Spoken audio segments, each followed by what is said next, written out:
do? What's good? What's poppin'? Yo, it's your homie ATM. It's your boy O. And we are the Lingo, baby. Back again for season 4, part 2. Sir. So technically episode 1, part 2, but episode 6 in total. So season 4, part 2, episode 1. Yeah, but season 4, episode 6. Not the part 2. Right. Like, you know what I'm saying? Like, No, if it's just not the... going- Yeah, Just chronologically. yeah. If it's chronologically, then it's episode 6. But if we do in part 2, then it's episode 1. Keep track. You know what I'm saying? Like, don't lose track. Keep up with us. Keep up with us. But like Star today, Wars. you know what I'm saying? Mad parts and books and shit. But with that being said, y'all, we have all our guests are amazing. You know, so like I don't even like using amazing no more. It's very like cliche. I feel like for me, you're one of our most diverse guests.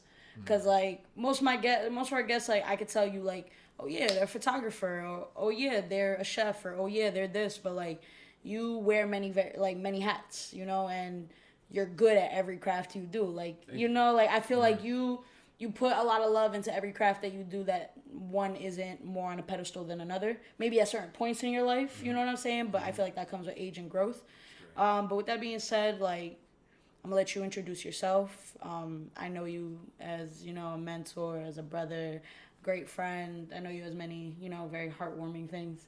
But, you know, I'm gonna let you introduce yourself the best way you know how. Copy. Well, right now my name is Warm Heart because You know what I'm saying? she's made my heart mad warm now. My name is Siaka. I'm a New York City-based artist. I do music. I produce music. A lot of hip hop, some experimental style hip hop, I guess.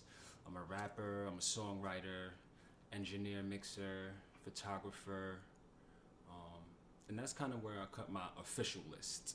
But I dabble in a lot of other creative mediums. Yeah, now, I feel like we know you way back for your creative talents while we're on mixtapes together. You know, and I feel like it's dope because I have like both lens of you through that in terms of the photography, because you helped me a lot in terms of the Spotlight series that we did for a couple issues back, and you were also featured in like the same issue that you were working. So like, you were credited for photos, you also credited for the interviews. So Did that like, ever come out? That's what I forgot. Remember I was saying I forgot to give you something? Oh, that's what it Yeah. was. Nah. That yo. I'll bring it for. We'll bring you a copy next time for sure. Please. We be in the city a good amount, and I come home Yeah. often, so we'll definitely get you a copy. Or if anything, It's a digital copy. No, no. Copy. physical, yeah, no. Sure.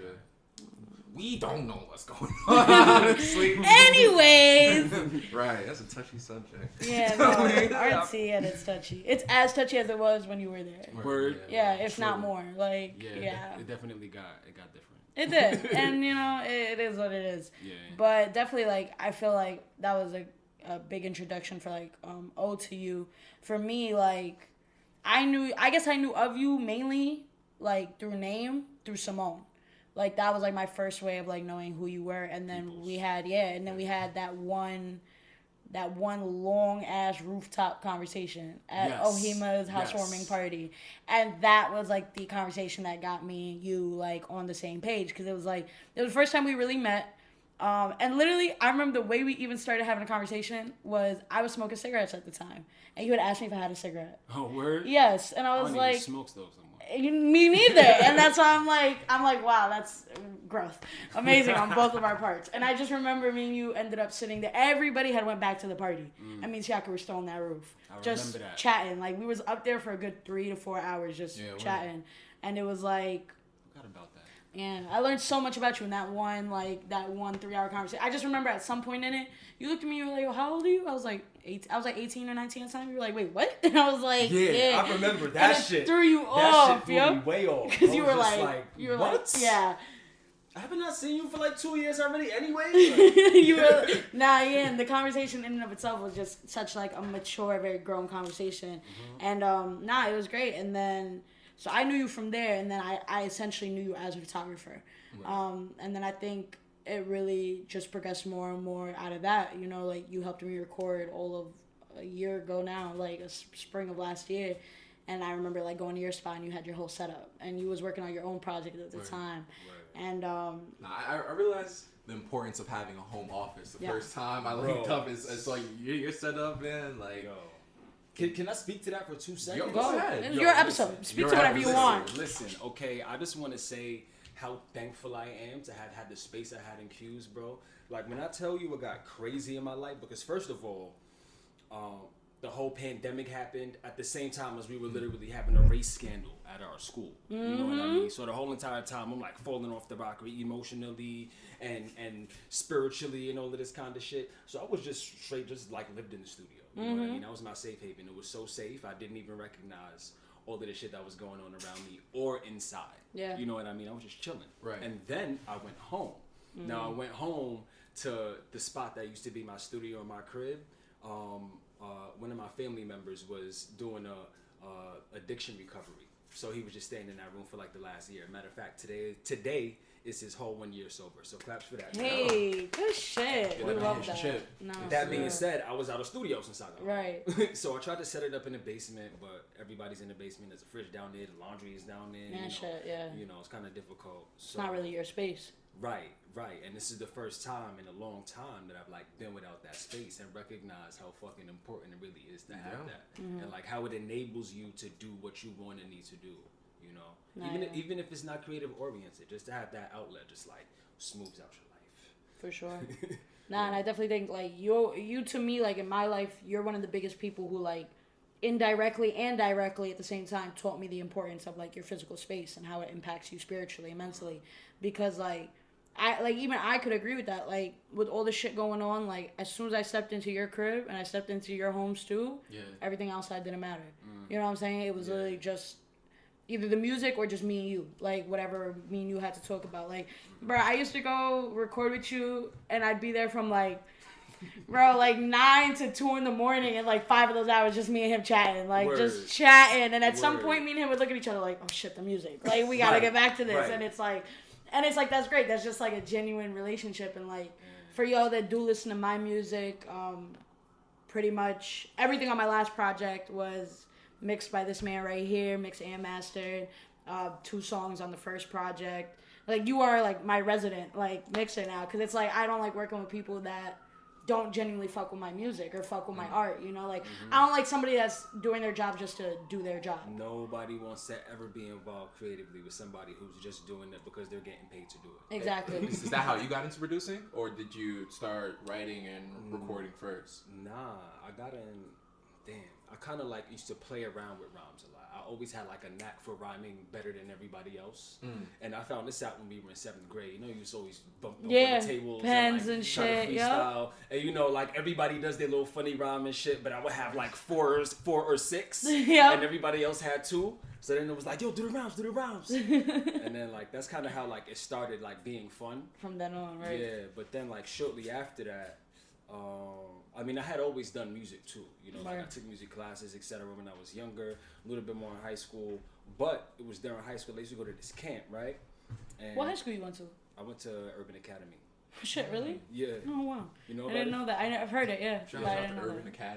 Urban Academy. Yeah. Urban Academy. Famous alone. What middle school you went to? I went to like 3 middle schools. All of them in New York? All of them in New York. Right. Yeah. Which one did you like leave from though? I left from Like graduate from? SPC, School of the Physical City, on like 20 something. Huh? In the city? Physical city. Like in Manhattan? Not Yeah. the metaphorical I don't city. know no middle schools in OD, Manhattan. right? Specifically the physical The physical city? Yeah, Right. not for real. Yeah. Well, did you live in Brooklyn your whole life? Nah, I didn't move to Brooklyn until 2012. Oh, word. Okay. Yeah. But always New York. Always New York. No, I'm lying. I used to live in Maryland for about 2. But born in New York? I was born in New York. But you lived in Maryland for a bit. Since probably from like around 1 to around 4 or 5. Yeah. Okay. Yeah. Yeah, It's like you in Florida. Yeah. Yeah. I moved to Florida when I was 4. Where Moved there for like 6 years and I came back. You know, but you know, Brooklyn raised, city raised, like for the most part. But that was just a weird blip. But getting back to like you, like what were some of your inspirations to like get into those bars? We were saying, hold up, before we get into that, Right. finish up on how I got into producing. Right. I went to this camp, and one of the camp counselors, his name is Kevin Irvin. This dude, yo, has influenced the lives of so many people so positively. He's also like a super duper man of God. Like this may be one of the most positively religious people I ever met in my entire life. But he was a singer. He used to play play piano super well, played like 4 instruments, and he used to produce. So one time we were in the cabin, and I'm like, yo, what are you doing? He's like, I'm making a beat. I'm like, what? What? So he shows me the computer. I'm like, what the hell is this? Mad shit open and Literally, like, yeah. he's like, you want to make a beat? I'm like, yeah. I dead ass made a beat right there. Right. Never made a beat before. And then as soon as I got home after the session was over, because we were there for like 3-4 weeks, as soon as I got home, downloaded the Fruity Loops demo, tried it out. I was like, nah, this shit is crazy. I don't understand this shit. Next day, went back, have not stopped since. Yeah, And that's how I got into producing. that's dope. Early with the Fruity Loops demo. Yeah, I know for sure. That was like Fruity Loops 2. Yeah. Like, You know what I'm saying? I'm a vet. I think they're Nah, at for 14 sure. now. Cause like, and I try to think about it. I tend to forget you're a lot older than us, like a good amount. You're the oldest guest we've had in terms of Straight. age. You know what I'm saying? Yeah, I'm like 10 years older than y'all fucking babies. God damn, son. I'm Like, fucking with y'all.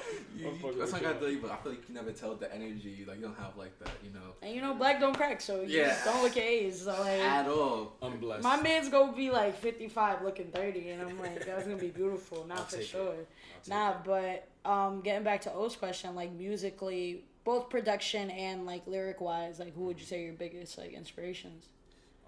I would say production wise is just like a huge pot of all of the shit that I came up around in terms of like my mom and my dad.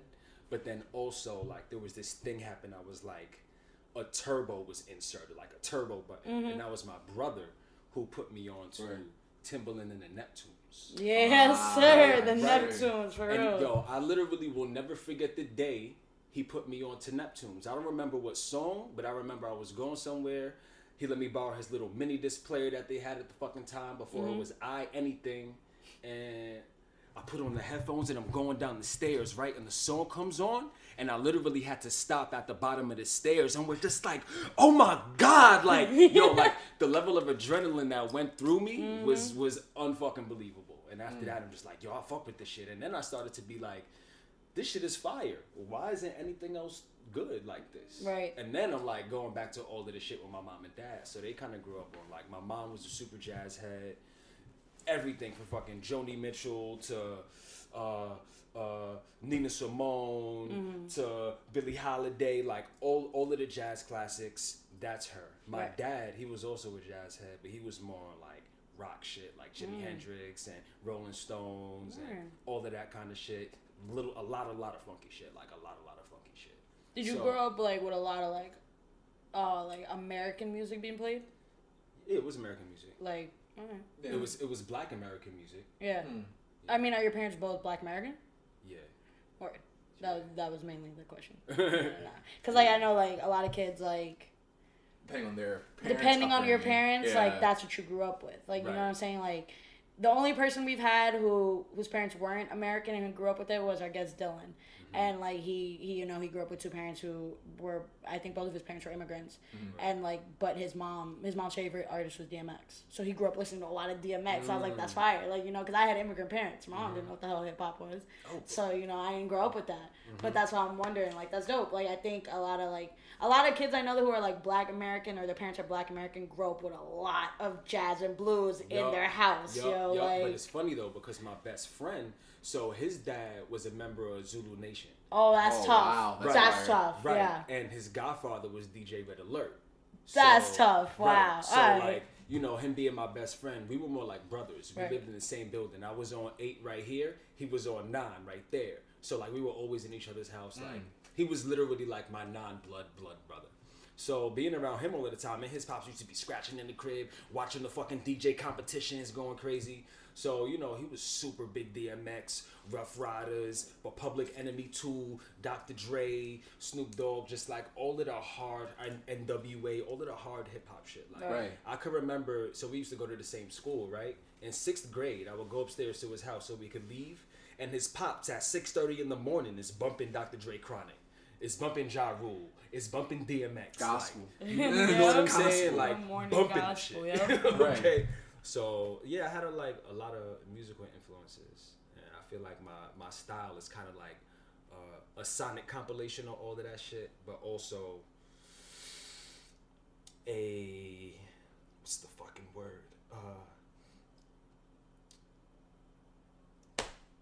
just try to explain it. Alright, go ahead. Right. So like, it's a psychology where growing up around that kind of music and hearing the type of shit that my parents said just about like standards for music in general, standards of black music, you know, the exploitation of hip hop, just all of this kind of shit really influenced the way I approach my own music, and it really influences the way I take in the music that's out.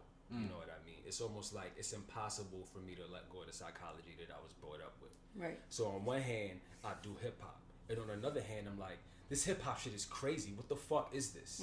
So I'm like in this like kind of like upfish, downfish, Pisces shit with hip hop, and it's just kind of weird, and it's all, you know, just based off how I was influenced. I feel like I can hear it in some of your lyrics on Insomniac, where like you're talking about like, you know, showing love and like people like, you know, not reciprocating, and like, yo, like this is like it's hard. I feel like it's hard for people to do hip hop and love hip hop, but they don't like the environment it creates and the people that, and you know, those egos. Is that something that you know a lot about in hip hop as well? Are people around you are like, you know? Yeah, definitely. I think in some ways I'm a purist. You know what I mean? And just by the default to that, you kind of disalign with the familiarity. You know what I mean? And you kind of sacrifice knowing that it's not going to be taken in the same way because you're not doing what's expected. Right. You know what I mean? But it's also difficult for me because I low-key can't do what's expected. You know what I mean? As much as I might try. I'll probably do it in my own way. You know, I might like innovate a style out of a familiar style. But yeah, it'd be a lot of ego shit. You know, like sometimes people don't even want to hear that shit. You know, they'll hear a style of beat and automatically disregard it. Or hear another style of beat and be like, yeah, that shit is hot, just off grip, and it might not be just because of the familiarity. Yeah, no, I definitely think there's a subjectivity to hip hop as well.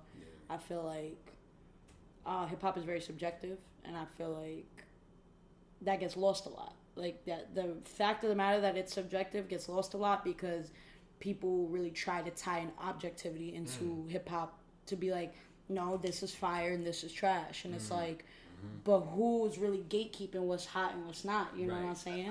Why is what's hot? Right. Why is what isn't hot? I think we're affected by the early gatekeeping of hip hop. Yep.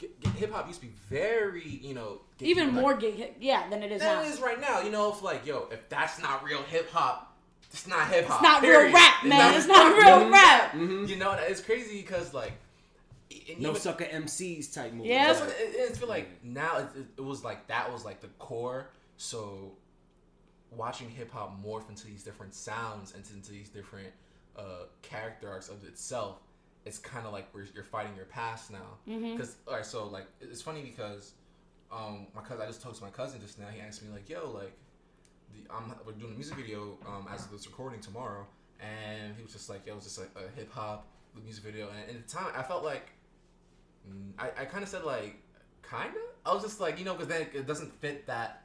The sound doesn't fit that alignment, that niche, you know, and I feel like that's what you're talking about, but it is hip hop, Right. you know? So it's like, why do we have to, like, why are we still holding on to that? Brother Siaka. I had to raise my hand real quick. Nah, but the way I see it, hip hop is hip hop, and what it means to be hip hop will always be what it means to be hip hop. Anything else is something else. You know what I mean? Like when you take the top off of a car, it's a convertible now. Yeah. It's still a car. drop top now. Like, you know, whatever style, it's still music, but you know, like there's elements and Sub-levels. And almost a checklist to, you know, like what it means to be valid hip hop. You know what I mean? And I feel like it's switched to pop, and it's just thrown in the category of hip hop. Right. But in such a mass way where, like, you know, it's like what you were saying about the gatekeeping. It's like that became the new gate. And like hip hop is locked out. You know what I mean? No, definitely. And I think that, like, because me and you, like, we've spoken about this in general, but, like, you're a very big person like, you're a very big advocate for, like, living in your truth. You know what I'm saying? Like, don't be something you're not. And I think authenticity, to me, like, I've always used this phrase before. I've used it in my writing, like academic writing, like creative writing, whatever, I've always used the phrase that authenticity in hip hop is like exactly what it means to be human. Like, you know, it's the living, breathing heart of hip hop is authenticity. But then you have now where authenticity was exactly the standard of what made hip hop in the past. And I think that that's what gangster rap became. That's what all of that was. It was reality. It was, this is the life that we're living. But I feel like now authenticity don't even matter that much. You know what I'm saying? Like, there are songs coming out and being made by artists who aren't doing the shit that they're rapping about. You know what I'm saying? That also goes back to what he was saying. Like, back in the days, they wouldn't allow it. You know, and it's like now it's just like there's no G checks. There is no you know G check, I mean? not a damn one. It's just like fuck it, him too. Come on. Yeah, pull up. Literally, like, I was talking to my brother about that song Whoopty that came out by CJ, and he was like, "Yo, I found out CJ not even blood." I said, "What?" He said, "Yeah, he's not Whoopty." I said, "That's crazy." That is. You know? But 6ix9ine 6ix9ine was was also not able to blood. jack being a blood, And you got and wasn't. you got to chalk it up to capitalism. Yeah. You got to chalk it up to, I feel like at some point, even He's on to something, guys. No, yeah, the Listen root to- of all evil. listen Come to on, this man. come on. at some point, capitalism got their roots into hip hop because there was a point where people rapped about At the start, bro, You know, from the very jump. I feel like the song that made it like start realizing like, okay, like you can rap about like shit that's not even real or just whatever. Fucking Delight. What's that fucking called? Rapper's Delight. Rapper's Delight. That's by Sugar Hill Gang. That's That was exactly the what I was thinking about. First It was the first commercialized hip hop Yep. song. And it was, And once and it that blew topped up- charts in '79. Three bozos just don't rap. You know Yeah, what I'm saying? like shout out Sugar Hill Gang for like doing that, but Yo. literally, It was really the manager. She was like, or the record label artist. I'm blanking on her name, but she basically found these people. Like, okay, cool. Here's the beat. Just and what's crazy is Just that right, song just blew right. up, and then right after them was artists like NWA coming out, who then showed the world like a hip hop that is now violent and is now dangerous, and then that tied into this whole notion of one, hip hop being inherently black, and then two, that notion of it being inherently black tying into violence, and then violence being tied into blackness, and like people tried to blame hip hop for that, and that's the grimy part because it's like That's capitalism, like he's saying. That's, all goes back to that's it. fueling them. and it all gets twisted back around, and it's like even now like capitalism has its hold so strongly on hip hop that it's like, bro, if this shit is not gonna sell, then that shit's not gonna blow. Like, you know what I'm saying? Like, it gotta sell. But Whatever then you're it's also- doing gotta sell and gotta get marketed in a way Right. because otherwise it's not gonna blow. And it goes back to like you talking about how you could say the music you make is hip hop, but then you'll also listen to it and be like, but is it? Because it's I'm like hearing the hints of other things. you in know, there, like you the know? experimentalness of it, like even, and I'll go back to this question, I but hate to cut you off. Nah, go For ahead. instance, there's this fucking Totoro E. Moy. That's his name, right? Y'all know what I'm talking about? I don't. He made that song Rose Quartz. What is that shit? Anyway, Rose Quartz, I'm gonna look that look, up. it's this Do guy. your Googles. Copy. Matter of fact, you should look it up right now so you can play it. Yo, this man does not make hip hop music, okay? He came out with some experimental shit.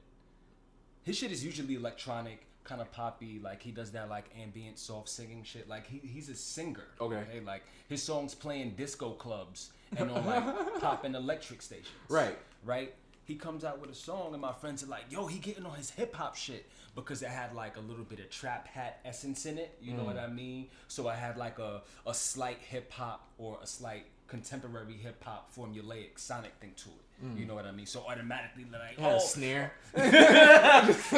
yo, nah, he got an 808 in that shit, bro. That ass. It's hip hop. It's real hip hop, bro. Yeah. And it was just like, it's not. Let me see.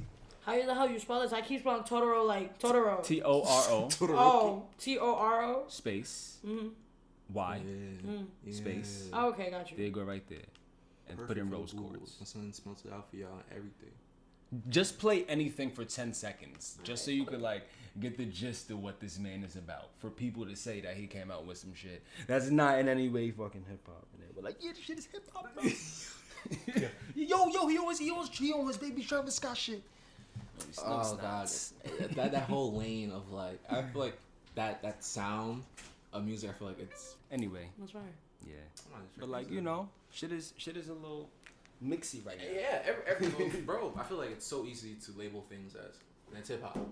You know. Yeah. And I don't want to take hip hop away from anybody who Right. identifies with making or being hip hop, but I do think there's clear lines of what's what.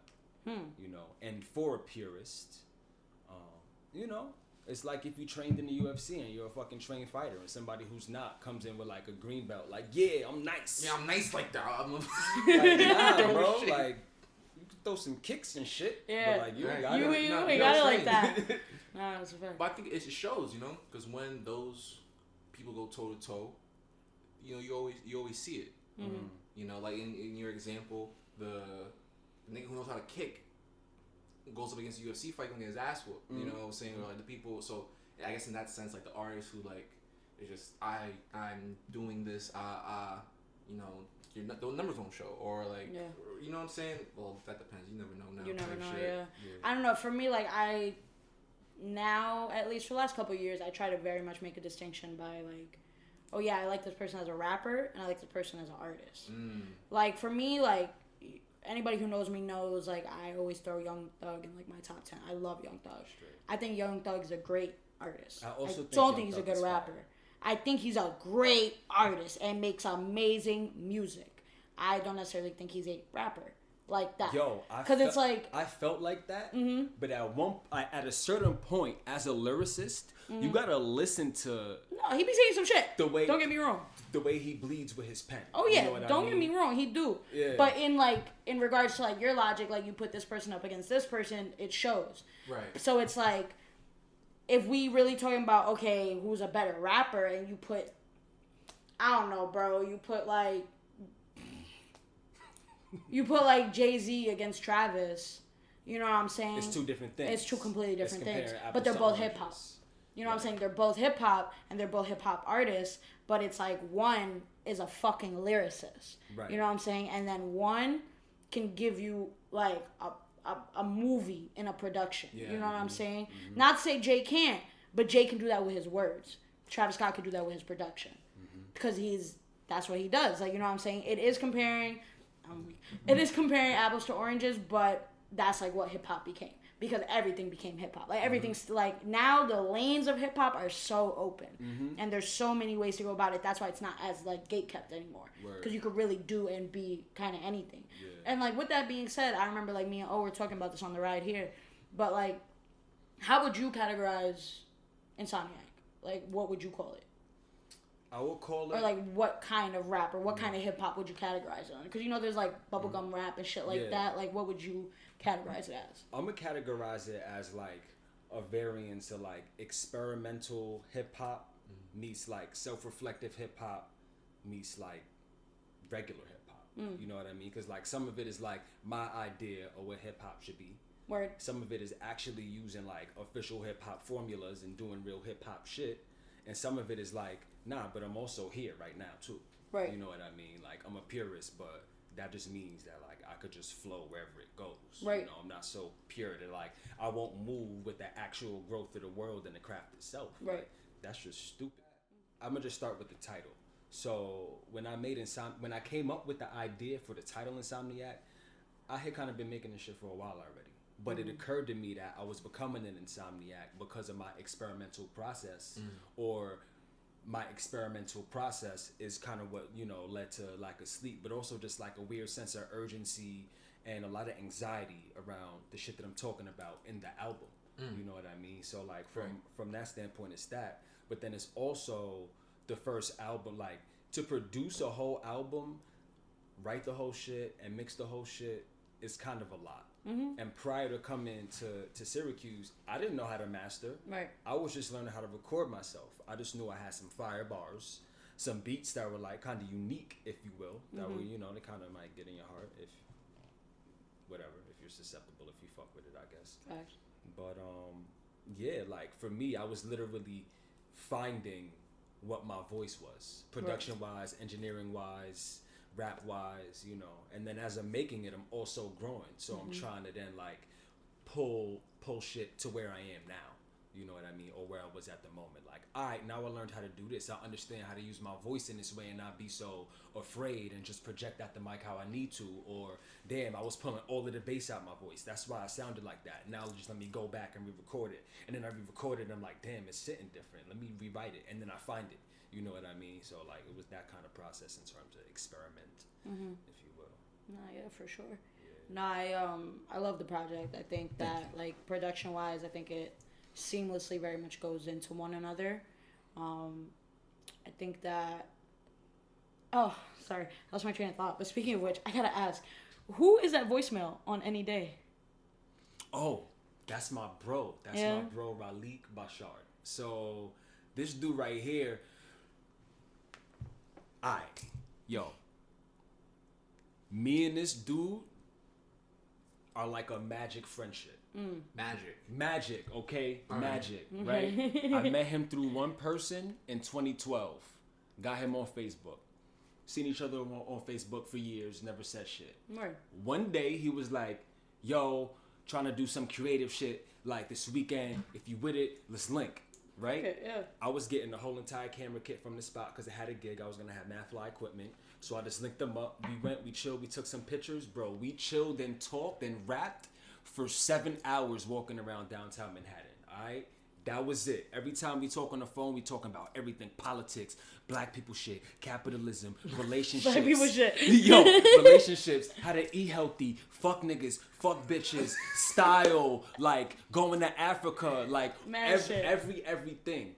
But me and him fucked with each other for the main reason that we felt like we saw each other creatively in each other. Like we would let each other hear each other's raps, and like he would spit some shit for me, and I'll be like, bro, I think I'm nice, but you're the nicest person I know in real life, bro. And he'd be like, nah, you the nicest, my nigga, when you spit some shit. That's what I be saying. And like, we just like would level each other up, you know what I mean? Like, and that's what's on voicemail. Nah, yeah, it's fine. I remember, like, the voicemail really stood out. And I was like, who is this? He was like, I gotta ask him. I was like, no, for sure. I love this. Like, it was a great addition to the song. Yo, I was like, actually gonna have him talking, between every song or every other song, but like it just didn't go like that. We be talking about a lot, you know what I mean? It's already a lot on the album, you know. Yeah, what I there mean? is a lot on the album. It's it just wasn't right to have too much of that. Nah, yeah, for sure. I could do that later. Nah, I think the album was definitely like something I had to run back. Cause I was like, it's definitely an album that like if you don't pay attention the first time, you're gonna miss something. Yeah. Especially lyrically, like, cause I feel like you talk about a lot and a lot of shit that like me and you have spoken about like here and there, or like moments here and there. So it's like, it's definitely something I had to run back and re-listen to, and we listened to it again on the way here, and it was nice. Nah, I think you touch on a lot. I definitely see the whole like self-reflective aspect, because I feel like you speak about a lot of shit like you went through, or shit you're going through currently, or like just mentalities that wrapped you up, like shit like that. And I think that's important. You're a very self-reflective person in general. You know, I know you, so I know you like to really think about the past and like how it's impacted you now. And if I had a choice, I wouldn't. I know, but you don't work like that, bro. And that's life. Like, it fucks us over, but that's how we are. Like me and you are very on the same page with that. Like we're very introspective people, even when it kills us. You know what I'm saying? And it is what it is. All it does is make you a better person at the end of the day, because you know yourself more at the end of it. Straight. You know what I'm saying? For sure. And I think that, I don't know, I think that you have a very special quality in your music where it's in a way that like, in a way it fits into that pocket of like real rap. You know what I'm saying? Because of how lyrical it is. Yeah, it commands you to listen. Yeah. You know? For sure. You see? Like that you got. Nah, for sure. Like, it definitely does command you to listen. I feel like even if you don't like know who this person is, I feel like when you know somebody, you always have that like bias of wanting to listen to more. OD. But even so, like, even listening to it, I was like, bro, this don't even sound like this nigga, bro. Like, I was like, this is Siaka? I was like, you know, and it's like, sometimes you, like, gotta do that. Like, you know, it's crazy, speaking of, like, similarly, you know Kemet. Kemet sent me a track the other day. Kemet makes music? First of all. Right. First of all, yes. Time out, bro. It's on some, for him, it's on some jokey shit, but I listened to the track, and I was like, bro, you drop need to that. play me Kemet shit. I was like, this is fire. And then I hit him up. I was like, bro, who is this rapping? And I was like, because this is nice. He was like, oh, good looks, that's me. I said, no, it's not. I was like, Kevin, no, it's not. Just don't sound like you. He was like, I promise you it's me. I was like, yo, this is crazy. I've been Why? meaning to send him this fucking project too. Thank you for reminding me. Of course. No, but yeah, no, Kemet, you gotta send him shit directly because he is not on nothing. When I Right. dropped my shit, I had to do the same thing. I said, Yeah. yo, bro, here. And he said, oh, we're about this right now. Like, he was not Shit. gonna find it any other way type Right, shit. right. Nah, but I love somebody. I love people that when they rap and then you hear them speak, it's two different things. Like, I think that's so fire. Because I'm like, It's OD like that. you know, it Yeah, is it's OD very like like that that. with you. That's why I love Yo, the project, but bro. like this. All right, so we hitting on some shit right now, right? Word. The way this project illuminated me to myself is just crazy. Like it was almost as making this project was a process of me climbing out of all of that shit to be able to see myself. Like, oh, that's you. Like, and I had to actively get all of that out and like lay it out and then organize it and put the puzzle together to then be able to see it. You know what I mean? So you're talking from a perspective Right. about yourself. Right. Wow. So is there anything that that you personally practice to allow yourself to gain that perspective? Because a lot of people can't say that. A lot of people can't see themselves from an outside perspective like that. All right. Oh, yeah, deep. Yeah, he gotta think about it. You know what I'm saying? All right. I just got to be super transparent, right? Of course. So y'all may not know, but I actually was diagnosed with bipolar 2 and PTSD, right? So a lot of the ways I deal with myself are I kind of have, tied it up to things that I can't necessarily help due to whatever I might be going through mentally. So on one regard, it just is how it is. But then on another regard, it's like I actively have to like sift through it and like keep it in the balance so that I'm not just going crazy on myself. Type shit. You know what I mean? So it's interesting in the relationship that I have with myself. Right. And how it relates to the music. Kind of like we were saying a few minutes back. I made the joke like, if I could change it, I would. Like, don't nobody want this. Type but shit. like you said, like that just comes with the hand you were given. So that's just that. And I was sitting there thinking like, should I disclose this information right now? But I think it's important to because I think it kind of helps make some sense of me. Yeah. Make some sense of my work. Make some sense of my experiences for my own self. Like even finding out, I was like, oh, copy. Like, Alright. Now I get it. Like, yeah. Yeah. Because I remember we spoke about it. Like, we had that one phone call and you had told me, like, that you had found out. Yeah. And in a way, like, in a way, it didn't really throw you for a loop that much. Because you was just kind of like, you thought back to shit Right. like, alright. Right. I get it. Not to blame it on, like, the shit that's going on mentally, but it does explain more for me. Like, now I know why this was way more serious than it needed to be, or et cetera, because of everything else. You know what I'm saying? I have an analogy for how it happened in my life, right? It's almost like one day you fell, right? Broke your toe. Bomb. You felt like something was just a little off, but you're like, I'm just walking off, I'm cool. You telling niggas like, yo, my toe is messed up. Nah, your toe is fine, bro. You sure? Yeah, man. Yo, mom. Yo, friends. Yo, you go online and shit. Like, how do you know if you have a broken toe? You know what I'm saying? Like, all of this kind of stuff. And then eventually you're like, yo, this toe is like really hurting. Let me go to the doctor. And they're like, Yeah, it's broken. your toe's broken and the ligaments in it are torn. Like, you know what I'm type saying? shit. I feel like that's an analogy for like the way mental health happened in my life. You know what I mean? So yeah. Everything was just kind of like, nah, you good, you straight. Like, Right. why you bitching? Like, And you I would good. tell myself like, that, you know what I mean? So yeah. Being aware of yourself is such like a double-edged sword.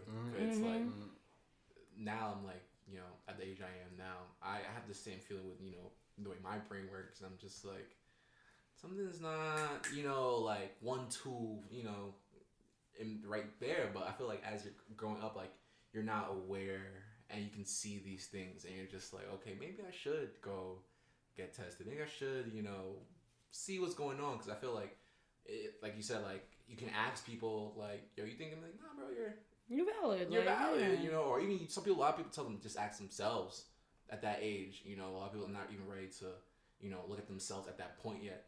when they're younger. So I feel like it all comes with that like perspective and learning about yourself. Because shit, I feel like it's been coming to me a lot more. You know, especially as I've been like trying to do this shit with myself. You know, yeah. I definitely feel that was a great analogy. Maybe I too have a broken toe. Maybe I too have a broken toe. A lot of people got broken toes, yo.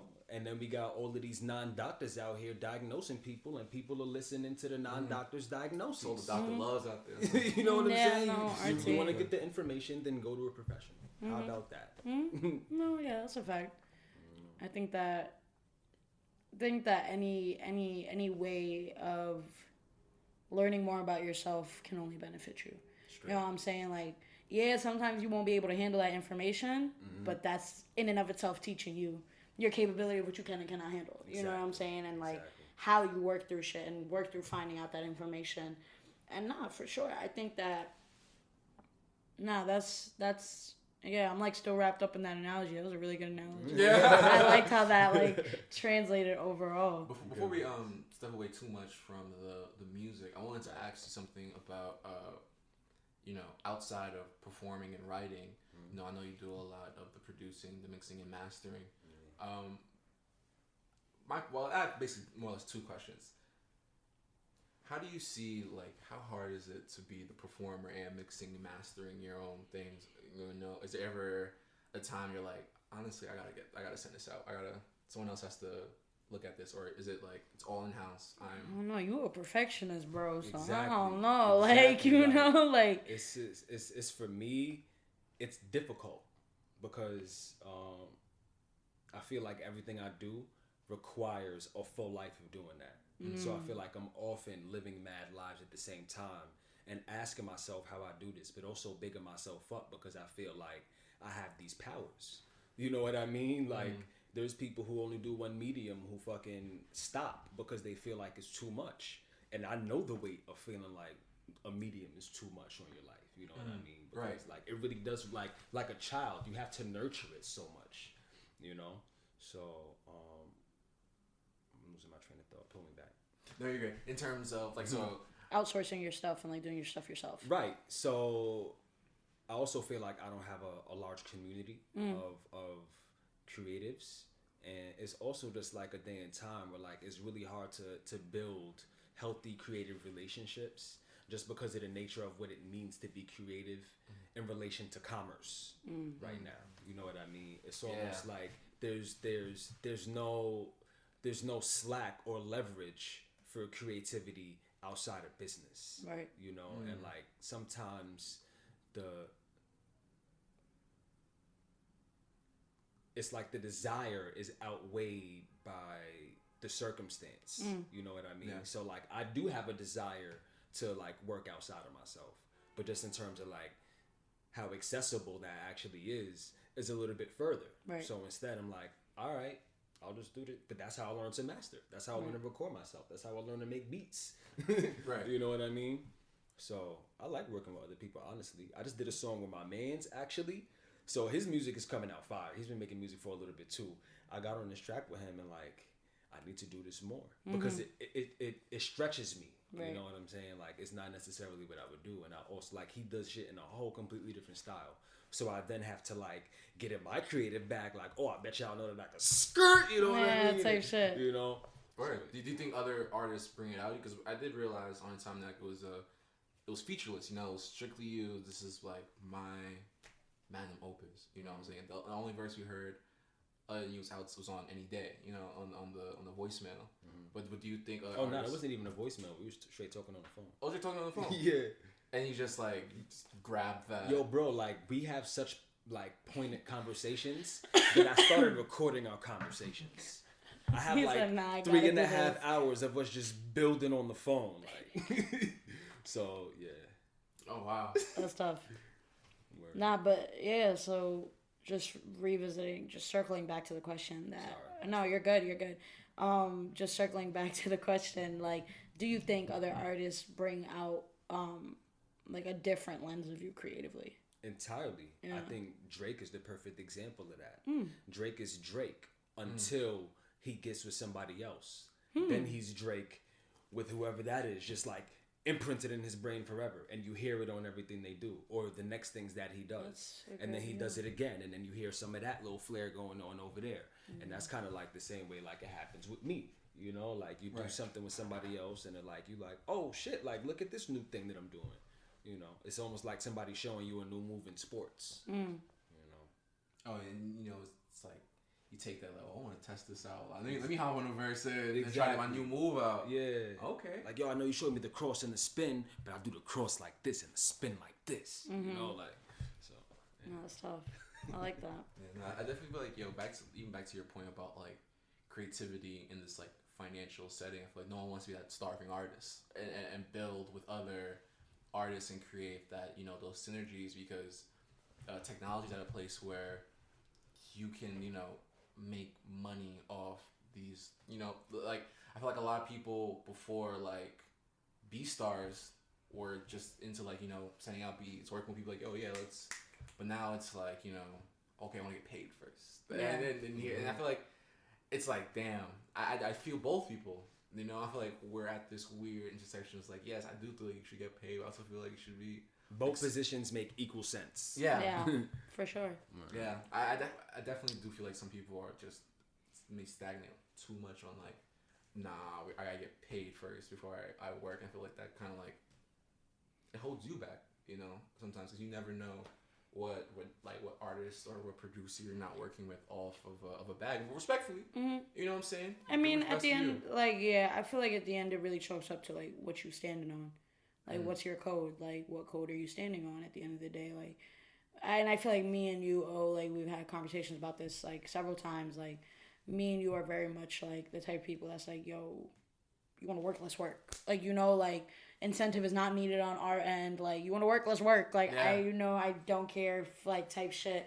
And it's like, while I wish more creatives worked in that realm of, oh, you're dope, let's work together, unfortunately the world don't work like that. And Yeah. because there is that financial like responsibility to the world and to yourself that capitalism forces you to need, and it's like, you know, it kind of is what it is. But you it's know? also a ladder game. You Yeah. know what I mean? It's like there's only one ladder, and I'm on this ladder, so I need to go up. I can't go down, and you can't pull me down. So I have to go up, and that's all that fucking matters. You know what I mean? And that's kind of the way it is. Like, I feel like it's so competitive that, you know, there's no access for the type of relationship that you're talking about right now. And not to say that it doesn't exist anywhere, because it does. But the fact is, you know, when people are doing this, like it's kind of intense, like a game, and you want to win the game. And by helping other people or including them, unless they're gonna help you win the game, you don't want to play with them. Yeah, it's big like, You know, I scratch your back, you know, You scratch you mine. scratch mine type shit. I don't know. Hopefully people can see outside that and see how important it is to collaborate, you know. yeah. Yeah, a lot of outside people don't like themselves. collaborating. Yeah, no. I Like, feel people that don't though. like I feel collaborating. that though, yo. Like, I don't want to collab with everybody. Oh, of course not. I really don't. Like, Of course not. Not PSA to collab with everybody. A lot of Yeah, people's no. energy and when they put into You their don't need work. to be collab with everybody, you know. I do think working with certain people can only like benefit, and I think that all goes back to like our first point of like working creatively with somebody who actually fucks with the shit you do. You know what I'm saying? Like thankfully, like I haven't had to pay a single guest to come on this show. You know what I'm saying? Nobody has hit me up like, so what am I getting out of it? Like, man, you getting an interview. Like, you getting to be with us. The fuck you talking about? We had a great time. You know what I'm saying? Like, so thankfully, like, we have not run into that issue. Like, and we've, you know, at this point have had 2 interviews with people whose following is well over 30K on IG. Like, people who respectfully are well known in their own, like, in their realms. You know what I'm saying? So it's like, I'm happy that with this, like, we've been able to manifest that collaboration standpoint, because with a podcast, like, especially because our podcast is very heavily centered around interviews, like, that's really where we exist, like, on Right, collaborating with absolutely. people and, like, linking up with people. So it's like, it's hard for me personally to exist in this realm, but then to also be in so many other creative realms where it's like, I understand why the financial need is so strong. Even now, like, you know what I'm saying? Like doing these interviews cost us money. Like we not gonna make no money. Like, you know what I'm saying? Like booking this spot, getting our equipment, all the things we need to do cost us money. Right. More than it makes us, because we don't make shit. You know what I'm saying? As of right now. Yeah. But when I then make music, I just know I gotta allocate. Like, okay, I don't got funds coming in because my music is not at the level where I'm making money off of it yet. But because I want to collab with people who I want to pay for their work. You know what I'm saying? Like, Right. like I want to be able to pay you to master a mix for me, so I know I gotta allocate those funds. Same shit with this. Like, I know we want to come do this, we gotta allocate the funds. Yeah. And I feel like we in the podcast realm very much heavily exist on this idea of collaborations that I really try to like push it to every creative realm I'm in, but I try to remember that not everything's like that. Especially with being like a photographer. Like, I had to realize with photography, like, yo, I can't shoot everybody. Yup. Cause yo, that energy through the camera and in person, like, yo, some people, there have been photo shoots I've done where I wanted to get out of the photo shoot as quick as I got there. Cause I'm just like, I don't want to do this no more. Right. Like, you know what I'm saying? Like, the picture's coming out great. But that's because I'm doing my job. Like, I'm doing good. Like, you know what I'm saying? But then even back to what you were saying, like, if somebody requests that, like, you're kind of just like, all right, well, got that bread? yeah, you paying me? Like, You know, quote unquote, what's your budget? yeah, what you know? what you want, like what you paying me for, like, Right. and you gonna get what you pay me for, type shit. Right. And it's like I know a lot of photographers like that as well. Like almost every photographer I know won't send you raw edits, For sure. won't send you raw pictures because they're like, what the fuck I'm gonna send you raws for? You laughing back there? Because you know. I don't take pictures. Anyways, and you know, like no photographer I know will send you raw shit, but it's like for me, when I book a photographer, I make that a contingency before I go with them. I'm like, yo, listen, I want to book you for a shoot. I'm booking you to take my pictures. I'm not booking you to edit a damn thing. I want my files raw. Straight. Even if they're JPEGs, I don't care. Yup. But I do not want my files edited because I don't like how people edit my shit. Right. And that's just a personal thing as a photographer. You know what I'm saying? Because when I go to work with somebody, you're not getting somebody who doesn't know what the fuck you're doing. Straight. I know exactly what you're doing. Yo, relax. Sorry. Sorry. I be getting real heated about that. So like that specific topic because it's like I worked with a lot of like people who try to punk me and shit because they don't know that I know about that creative realm. Yeah. And I feel like a lot of creatives low key try to do that shit. Like realistically, you book somebody for a photo shoot, you don't know shit about pictures, and they try to charge you this, that, and the third, and you just know they got good work. Yup. You gonna pay them, like, you know what I'm saying? I don't know how to do this shit. Right. I think if I could bring my camera and my tripod to every place I went, I would have my own photo shoots, and I would not pay nobody for their shit because I know what I'm doing. Like, you know what I'm saying? But it's like, it's really then a matter of like, what are you paying for? Like, you know what I'm saying? Like, what are you paying for? Like, thankfully with this, even though we don't get paid, like, people are getting a good time. Word. If people are getting a good time. They're getting exposure on our end, and they're able to talk about whatever they want to talk about. Like, And they're also getting an asset. yep. At the end, they're getting a This is network massive. at the end of the day as well, because you get two people who then have another vast network. Mm. Because like we've had people come in, like we had an artist come in, a digital artist. Well, he's now digital. He used to just be like on paper, but now he's digital, and he just started making music. Spray Kid? No, his name's Keelan. His IG's Afro Artisan. Anyways, but I remember he had hit, like, me and him got cool a minute ago, but then I got him on the show, whatever. The minute I hit him about the show, he asked me about music. And I was like, you see, look at that. Like, that's just, he asked me, like, yo, what is your at-home setup like? Because I don't really got bread for a studio. I was like, bro, invest in this. And I promise you it'll be the best things you need and invest in, and after that, you can build. Then we had our interview, and then he ended up putting us on to a tattoo spot. Right. Because I know he wants to go get a tattoo. And he was like, you do walk-ins Straight. at this spot. So it's like, Straight. you know, shit like that. Like, I love, Those like, synergies. I love meeting people who, like, the network just expands. You know what I'm saying? Because, like, you have knowledge that we need, or we have knowledge that you need, or we got people you need. Like, Yup. you know what I'm saying? Like, if that person comes back to me, like, yo, you know anybody to mix? I'm going to send his shit straight to you. Like, you know what I'm Straight. saying? And it's like, Yeah, that network yeah. is beautiful. Like, and I think that comes from genuine collaborations. Like, not a single person that I have collabed with and paid for, I've recommended to somebody. For several reasons, not really for, like, any, like, bullshit of, like, oh, you know, don't pay this person. No. Because I definitely think artists should get paid for their work, truthfully. Like, I'm not trying to advocate for anything other than that. Right. But almost anybody I've recommended to somebody has just come from a genuine, like, synergy collaboration. And I just wish the world was more like that in, like, Yeah. all creative realms. I do too, yo. But it's unfortunately not the world we live in. So it's like, what can you really do?